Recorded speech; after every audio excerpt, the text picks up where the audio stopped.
Client 9, The Rise and Fall of Elliot Spitzer. So I know I'm almost 3 years behind on this, but I've been wanting to watch it for a while. So anyway, I watched it on Netflix, and it was a really great documentary. It's fascinating. Uh, and I did not know a lot of that stuff about his childhood and his rise to becoming New York governor. But I just want to get right down into it.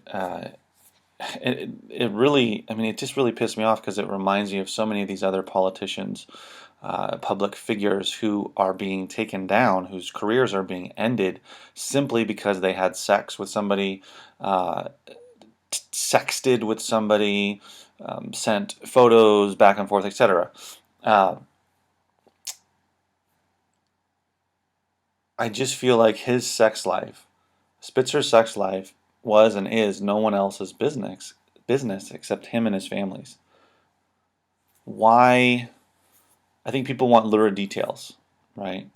To feel better than powerful people, feel as if they're not the ones, um, uh, they're not the ones doing these types of things when they definitely are. Despite their own indiscretions, right? You take this mm, Harvard-educated lawyer, extremely successful, extremely smart, uh, making dramatic changes in so many different industries as a district attorney, becomes governor, etc. Makes a lot of enemies. Um, is a bit of a bull as a governor, but he ends up going to call girls, going to escorts, and when it comes out, everybody wants to know all the details, right? Why do we want to know that? It's just,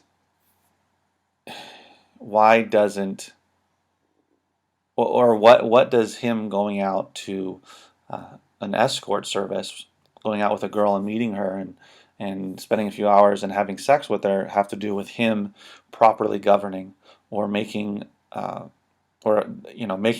good decisions, uh, intelligent decisions as a governor? It has nothing to do with it. If his wife found out about it, then he's going to have to deal with that, or they're going to have to deal with it amongst themselves.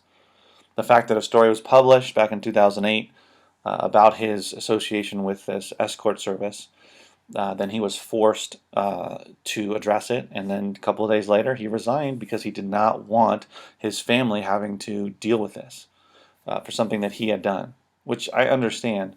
But also it was interesting that his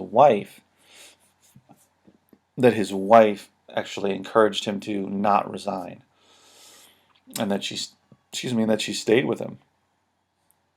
And one of the things that performance artist brought up in the documentary was that she feels that we think of our elected officials or politicians as infallible or godlike. And I know, for one, I don't think of that. I don't think of Barack Obama or John Kerry or Boehner or Mitch McConnell or any of these guys, or Hillary Clinton, etc., Susan Rice, as infallible or as somehow perfect. I know they're human and they make mistakes and they skate the moral line, right? But what does that have to do with their job? I mean, in this instance of Spitzer being caught with an escort, he's not perfect, and his downfall, or his not his well, ended up being his downfall, but his his indiscretion or his vice was meeting expensive call girls. Well, it's something he has to work out with his wife. They have to work that out. There's a reason why he's doing it, and they need to go to counseling and figure it out. He doesn't need to lose his job over it. What I would have loved is if he would have got up there on the podium, not resigning, that first press conference, and said, my sex life is none of your business, and you should be ashamed for wanting to know about it. What I do in my private life that has nothing to do with my role as governor of New York has you have no right to know about it. And that's it. Done. Walk away from the podium. I'm going to go do my job. I wish somebody. I can't wait till somebody does that. You know, I don't care that he went out and had sex with these escorts. That has nothing to do with of his ability to be a competent and effective governor, right? I don't care. I don't want to know all the details. He does what he does in his personal life. Maybe he self mutilates and no one will ever know. So what?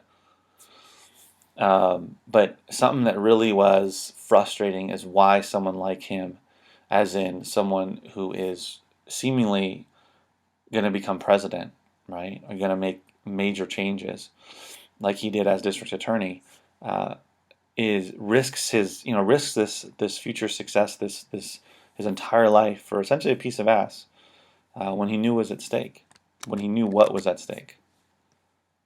It was amazing that he did the interview. He agreed to do the interview for the documentary because you never really see that, and he couldn't even explain it, right? So that's what just baffles the mind. Uh, when he knew what the reaction would be, that he would potentially lose, not only have to resign from being governor, but never have the opportunity to run for Senate, to run for president, etc., and do even more good things. So it boggles the mind. But it was a damn good documentary. You should watch it.